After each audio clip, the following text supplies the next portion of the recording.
Vamos falar agora sobre guerra no Oriente Médio. O Irã afirmou ter destruído aeronaves americanas em ataques a uma base militar na Jordânia, mas os Estados Unidos negam. A Guarda Revolucionária Islâmica disse que atingiu uma base americana no norte da Jordânia. Os iranianos afirmam que o ataque destruiu 3 caças F-35 dos Estados Unidos e danificou outros jatos. O Irã também diz que atacou outra base militar no Kuwait e, segundo Teherã, os ataques foram uma resposta aos últimos bombardeios americanos. O Comando Central dos Estados Unidos negou que aviões americanos tenham sido destruídos ou danificados.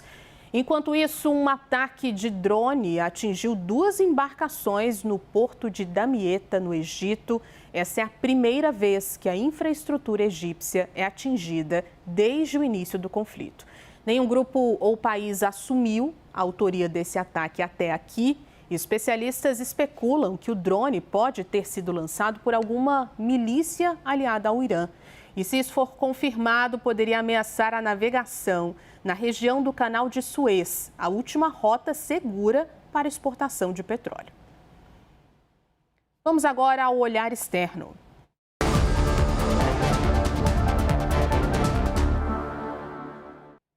Com a entrada de mais países na guerra, o Oriente Médio caminha para um conflito regional mais amplo e mais difícil de conter.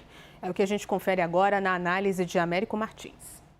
A guerra no Oriente Médio está se ampliando de uma forma cada vez mais perigosa.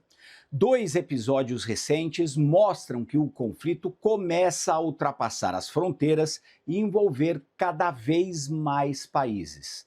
A Arábia Saudita entrou diretamente na guerra pela primeira vez na quarta-feira, com ataques conjuntos feitos com os americanos contra milícias pró-Irã, mas que atuam no Iraque.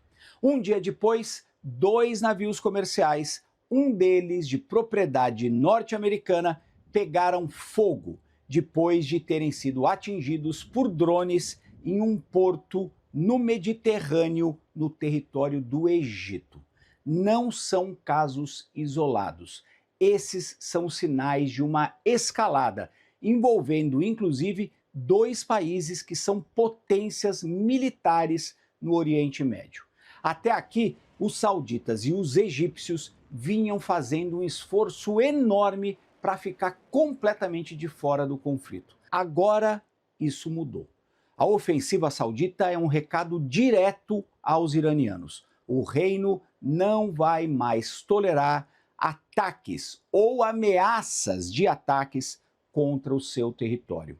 O caso do Egito também é bem sensível.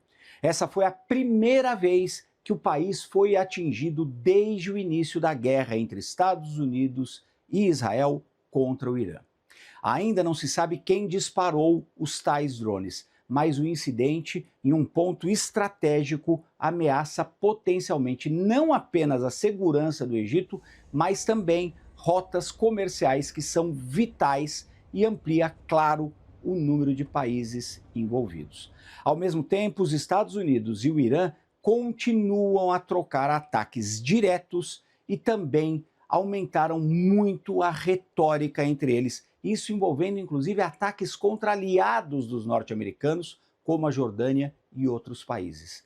Tudo isso faz parte de uma estratégia do Irã para ampliar o máximo possível o campo de batalha e gerar uma pressão extra sobre o presidente Donald Trump. Quando o Irã ataca mais países e estimula grupos aliados a fazerem o mesmo e ameaçarem a região, os iranianos estão ampliando demais esse conflito, que vai ficar sendo cada vez mais difícil de conter.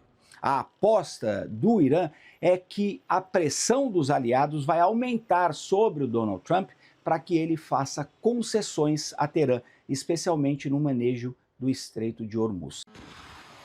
Mas esse tipo de estratégia tem um efeito colateral perigoso. Ao atingir mais países, isso pode provocar uma ampliação enorme e sem controle da guerra.